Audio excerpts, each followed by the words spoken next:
ating unit ng Aerox Glaze Blue, tinatawag ni White, no? Ang ating customer ay si RG Santos, no? Customer natin siya dati sa Aerox dati na version. So ngayon kukuha siya ngayon ng Aerox na version 3. Ang customer natin, siya nga pala ngayon ay mismo ay December 2 na ngayon.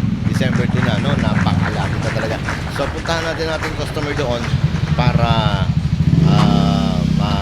may feature natin yung kanyang transaction.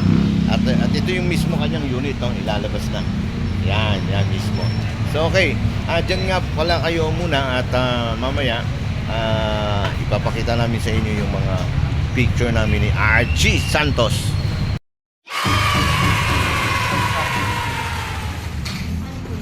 Yes, Archie, yo. Ayan ang ating customer, no, Archie, no. Maraming salamat sa iyo, no, sa pagtitiwala mo. So, puntahan muna natin ang kanyang unit, no. Ito ginagayak na ngayon, ng ating utility friends, ang unit ng ating customer. Yan, napakaganda talaga ng Aerox White Glaze Blue, ano.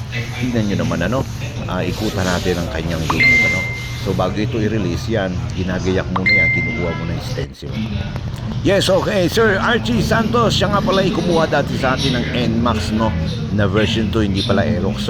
So yan po, no, maya lang po ay magpipicture na tayo at igagayak na po yan, ayusin pa, ikakabit yung kanyang battery, kanyang side mirror. So maraming salamat sa inyo mga power.